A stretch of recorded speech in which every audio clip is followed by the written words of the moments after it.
what do you do when you get back to base? You and your buddies, you sit around and you fucking laugh about it. It's a joke, and you laugh about it. And I've told that to a lot of people, and people look at you like you're crazy, but the reality to it is you do that because by making it a joke, it's not serious. And now you can go out and do it again tomorrow. Yeah. We actually have video of one of my small elements was out in Ramadi, got into a big gunfight. They were with some Iraqi soldiers. One Iraqi soldier got wounded. One Iraqi soldier got killed. Got called in the tanks. The tanks went in, escorted them, put down fire, Kazovac, the whole 9 yards. As they're patrolling back in, one of the Overwatch, the SEAL Overwatch positions, was videoing them. And as they're coming in like World War II style in a column in between two tanks, and they're foot patrolling back, and the video camera's like tracking them, and you can hear the platoon chief, Tony Afrati, looks up at the camera and yells, "Everything's a big joke." That's how. Yeah. So to your sentiment exactly, yes. If you take everything too seriously, you're going to go crazy. So that's another thing that can't be stopped. The American resolve can't be stopped, and the American sense of humor can't be stopped. No doubt about it. All right, let's roll into April 14th. So April 14th, this is pretty much, what are we dealing with? Another day at the races for you guys is what you're looking at. Nothing abnormal. It seems like pretty standard type of operations that you guys were doing at the time. Yes, the only difference is because now we were back with our Kilo company proper, so we're back with 6, and the way we looked at it is instead of walking outside the gate to work, we get a ride to work, and then we'd do our patrols. Mm-hmm. But yeah, that's the only thing that was different that day. And squad size, vice platoon size. Right. What you were saying, yeah, yes. Oh, so now you got into. Well, Kilo in our zone, we didn't have enough ass to roll out in a platoon because I only had 2 rifle platoons, right? Mm-hmm. So for the first 6 weeks, I was pumping out at least a patrol a day. For the first 4 weeks, we ran 4 patrols a day with 6 squads. And they were smoked. Mm-hmm. Every Marine in the company was sick. It was like a freaking sick ward in that warehouse. It was heartbreaking at night to listen to all those Marines coughing and hacking and not fucking sleeping and knowing that I was going to send them out on the next fucking patrol, regardless of what state they were in. Mm-hmm. So we had no choice but to roll in squad-size patrols. So Kilo 4 actually got a bit of a break in coming out of Huseba because now the op tempo may be the same, but now instead of having to send the whole damn platoon out, now you could rotate it and do one squad at a time.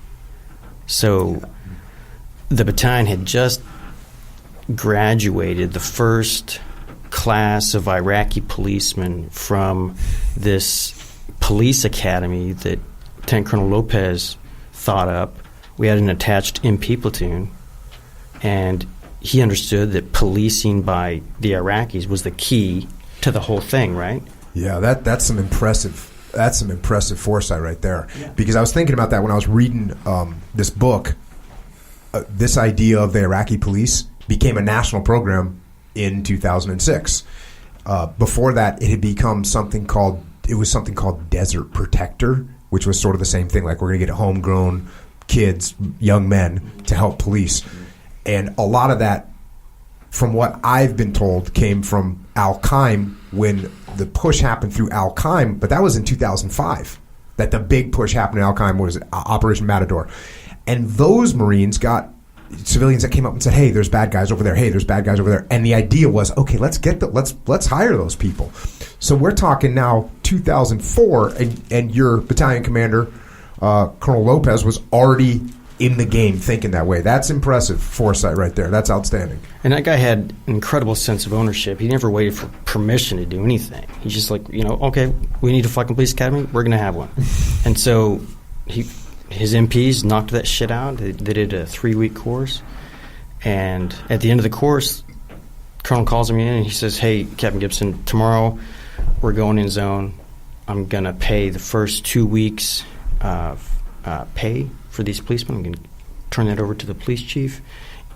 We've got 33 police recruits that we just graduated, and I'm giving them all to the Krabbala police. It wasn't up to the Iraqi police chiefs to determine where their manpower is going. Colonel Lopez decided they're going to Krabbala. So, Kilo, you got them.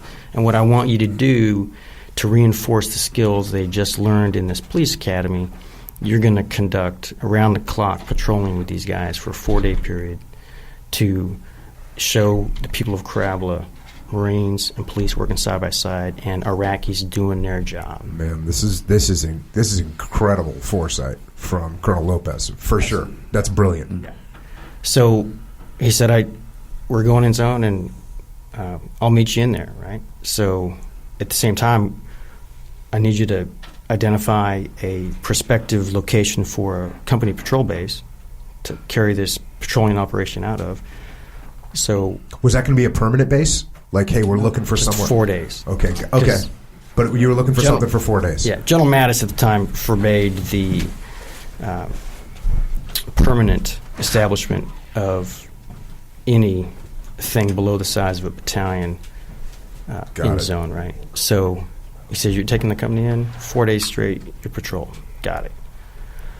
So I came back and I grabbed Bull, Lieutenant Robinson, Kilo 4, since they were on the rotation now. And I said, hey, I need a fucking squad to get me into zone tomorrow. And by the way, I'm also picking you because during this patrolling operation, Kilo 4 is going to be perimeter security for the patrol base. So I need you guys to get eyes on this water treatment plant and confirm for me whether or not it's going to answer the mail for us from a security standpoint.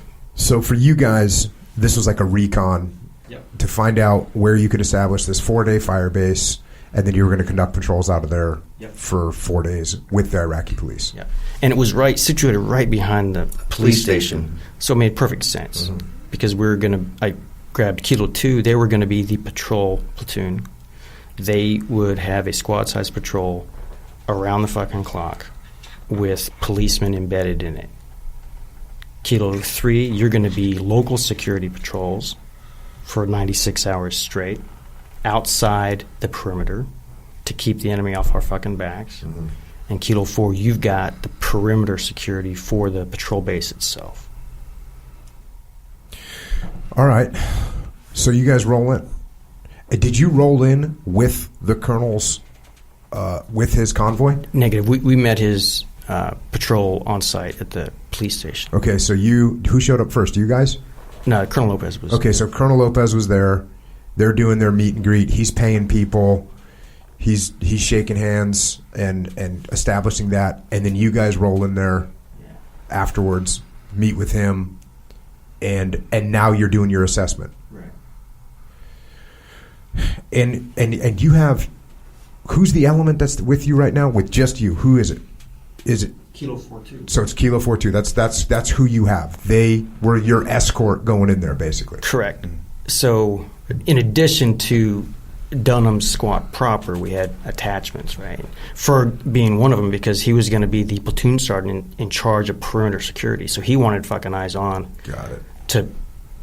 To get a good idea of exactly what he was going to need to pull off a perimeter security plan, right? And then we had Stessar Biato, right? From the S3. Yep. We also had the paymaster for the battalion was running along because he was the one turning over the cash, right? For sure. And we brought along. We had Sergeant Reynolds. One or two snipers. Stay. Yep. Because as part of the defensive plan, I was also going to put in sniper hides. Got it. Because I wanted no interference whatsoever with this patrolling operation. And based on the feedback we had gotten from 1st to the 3rd, they'd gone in a couple times to try and establish patrol bases. And every time they weren't in there a couple hours before they were taking mortars. Right? It turns out at the end of the day, I think they didn't have strong enough local security, right? I think their inherent sense of protection that came with an armored unit.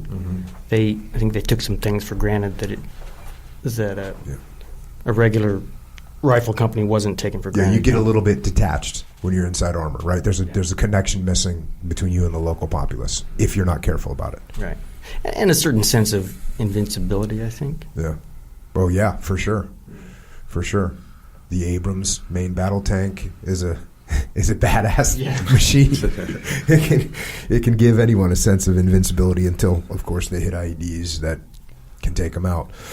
So you guys get there, and now you're, the colonel's doing his kind of thing, and then at some point he's going to leave, and he leaves, and you guys are now doing a deeper assessment. You're checking things out, probably looking where you're going to set up sniper overwatches and whatnot.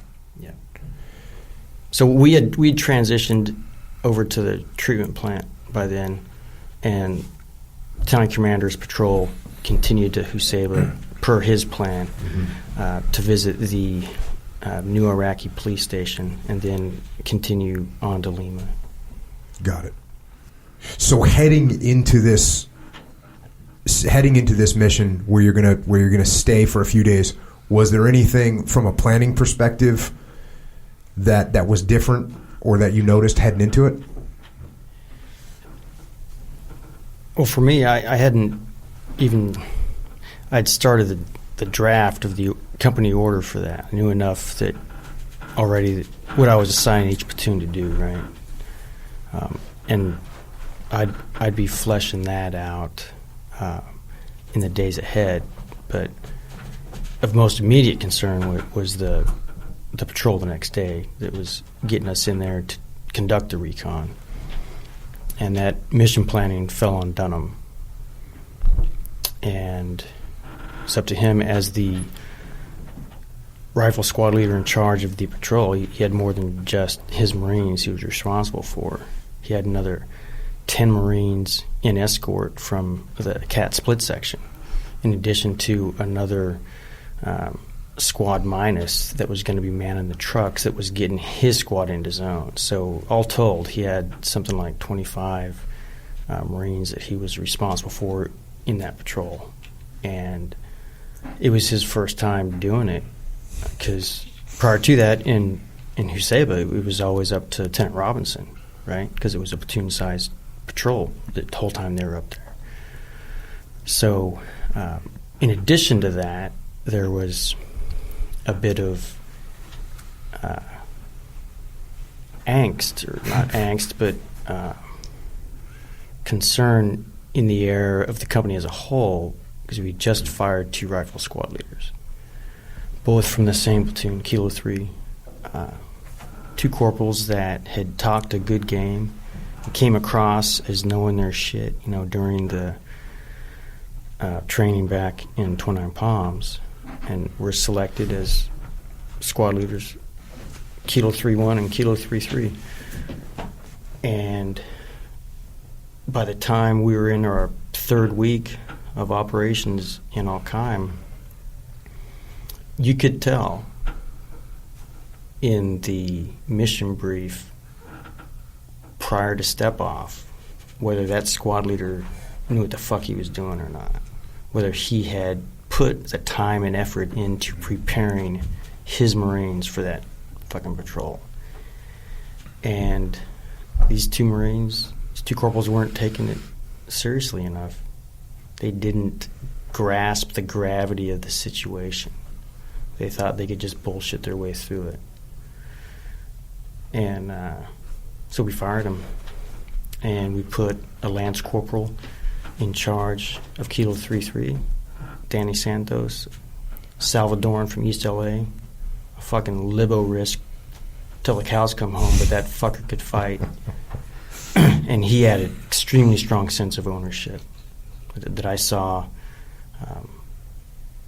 stood out to me during our training at March Air Force Base in early January. Just pulling new guys in before and after every training patrol, just teaching them everything he fucking knew to get them up to speed without arrogance. And when I saw that, I said, you know what, that guy, he needs to be a fucking squad leader. But as it shook out, he didn't get selected. But when the opportunity arose and those 2 corporals got fired, it didn't even need to be said. It was a foregone conclusion that Danny Santos was taking 3-3.